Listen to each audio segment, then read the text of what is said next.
Hello, Facebook.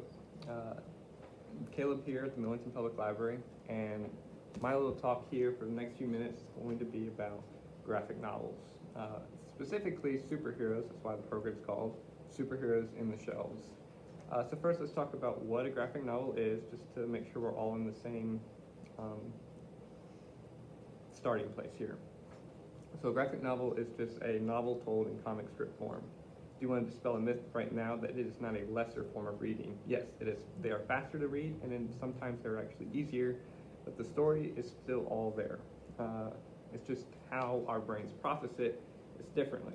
Right before I went live here, I was flipping through the SpiderMan book, and there's a scene in here where Spider-Man realizes that there's no more bystanders, and so he doesn't have to hold back, and he can defeat his enemy that he's fighting against at this point. And so I'm going to kind of adapt it into a novel, how a novel would put it, and then as long as I can find the page again, I'll show you how the graphic handles it. Actually, let's do this one. Let's do this one instead. Okay, so Spider-Man goes, is the Spider-Man talking to himself? He goes, no, wait a second. He says, I'm not really running, Spider-Man thought to himself. I mean, I am running, in a literal sense, but I'm not running from my problems. I just need to move. I do my best in the air.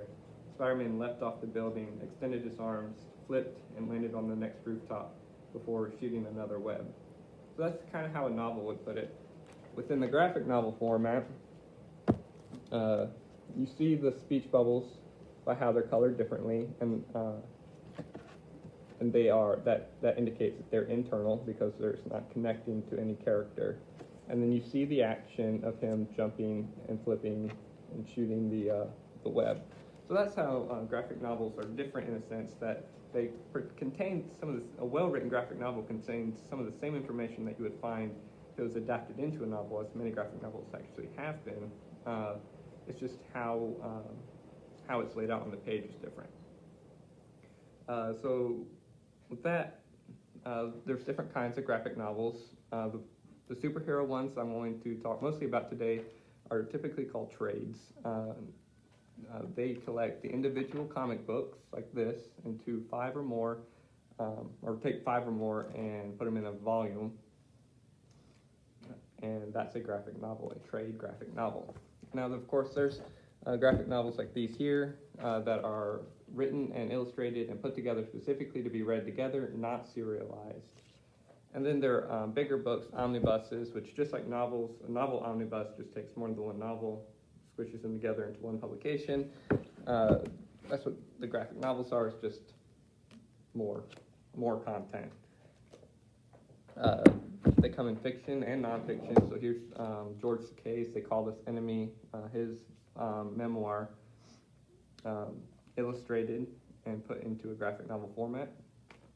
And then there, you may have heard of manga or manga, and this is basically just the Japanese, sometimes it's Chinese or Korean format of a comic book. I'm not getting into that today. Just know that if you read it, you got to read it backwards because that's how they read, and they don't want to mirror the artwork and take away from what the artist has done. So without that out of the way, talking about superheroes, they have been published for so many years, it might be hard to find a starting place. And I'll show you why. I have one called Time in the Batman. I have Batman, New 52. And then I have Batman Detective Comics, Rebirth. These are all Batman, and none of them really have anything to do with one another. And that comes with within the universe, just they reset the timeline and to give readers every couple years a place to just jump in and start reading if they were to buy the serialized comics. Graphic novels, you can just look up a list or come to the library and we'll help you look up a list of reading orders for the graphic novels, and you can jump in anywhere. So the New 52 comic line ran for a couple years before it was reset, and all the characters suddenly had different parts of their past had been changed, they were missing memories, and they were none the wiser. And then that is what Rebirth was, why it's called Rebirth. And they all had their sectionalized stories with the overarching storyline of them trying to figure out what the heck just happened. And so starting with anything with the Rebirth #1 or New 52 #1 and within the graphic novel format, you'll be able to jump right in, no problem. Marvel is similar in that they have reset their universe a couple times, but it's not as prolific as DC has done it, and it's not as, instead of it being a timeline change, it's basically an alternate universe. So the alternate universe may still be going on, or it may have just died off. It depends on which one you're talking about. But with all that said, I'm going to talk about some personal favorite graphic novels of mine. First off, I'm a huge Hulk fan, even though I have a Captain America shirt on today. And Planet Hulk is one of my all-time favorites. But what happens in this one, just to give you an overview, is a group of superheroes decide that the Hulk is too dangerous to be left on the Earth after he goes on a rampage. And so they shoot him off into space with a trajectory to go to an uninhabited planet where he can just kind of roam free. Of course, that wouldn't be much of a story. So the pod gets knocked off course, and he lands on the planet as a car where he gets enslaved and fights in an arena. And then this is a superhero story, so of course he joins a band of other slaves there to rise up and basically take over. The follow-up comic to that is him coming back, World War Hulk, and basically taking it to the superheroes who send him into space, like, what the heck, man? And it's hard to really explain that premise without knowing the full length of Planet Hulk, but I highly recommend it. Hulk is many times been developed past the Hulk, just the mindless monster Hulk smash, but I think this one does an especially good job in developing Hulk's personality and his language and how he talks, and he's very sarcastic as well. Highly recommend that. And then the Spider-Man book I had out earlier is Friendly Neighborhood Spider-Man. This is actually from last year, so it's a more recent comic, and I think we have up to volume 2 now actually in the collection. And this is taking Spider-Man back to his roots. Spider-Man's been all over the place. He's died, he's come back, he's owned his own company, he's lost his company, and this series really starts to take him back to his root of protecting his neighborhood, or the neighborhood that he's in. Let's see, what else do I have a whole table of graphic novels here. The Batman one that I showed earlier from New 52, Court of the Owls, and the follow-up to that one is Night of the Owls. Is an excellent read. Batman's family is one of the older families in Gotham, and it turns out there's another older family in Gotham it slips my mind why they were owls, but and they're basically find out who Batman is, and they have a kind of a they play around with him. They try to make him go mad,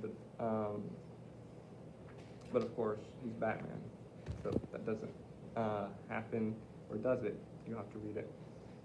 Next is, let me see, what other recommendations here? I got Champions. Champions was a recent team of younger superheroes within the universe. We have Miss Marvel. She is a Muslim teenager who finds herself caught in a fog of, I don't remember what they called it, but basically she woke up one day and had superpowers, and so her storyline up until this point was her figuring out her powers and how she wanted to use them.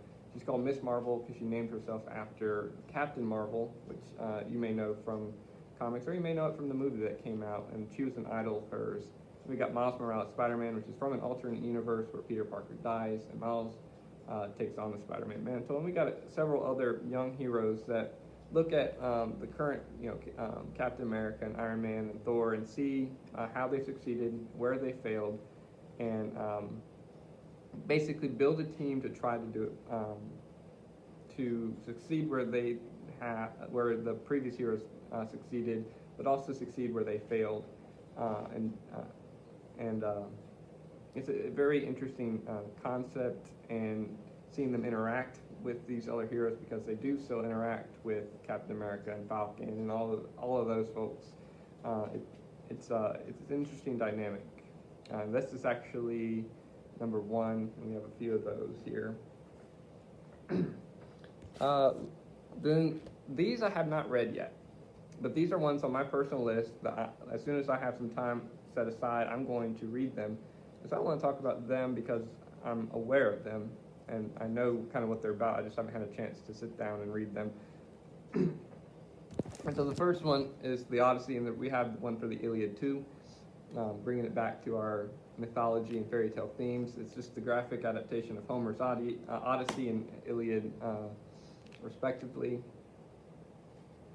The illustrations are simple, but very nice to look at. Speaking of classic tales of mythology adapted into graphic novel form, we have Beowulf. Beowulf is an epic poem about, the pictures in this are so cool. That one.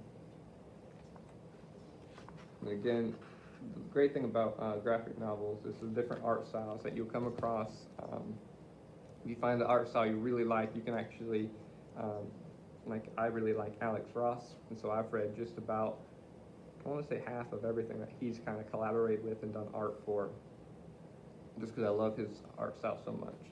All right, and then my final kind of recommendation, my program's going to be a little bit shorter here, is SpiderMan Noir. And I know I just said that wrong, but I'm not going to try to correct myself. But basically, this is what if Spider-Man was a hard-boiled detective in this era, and if you've seen Spider-Man Into the Spider-Verse, the animated movie that came out last year, then you'll know him as Nicolas Cage voiced that character. But this is the comic that he was kind of birthed from. It's iconic, and let me actually, you know what, I have enough to read right now, but I'm going to check that out myself soon. And I wanted to put that out there for you guys, and to just to check it out, and hopefully you can come in and check out our selection of graphic novels. All right, thank you all.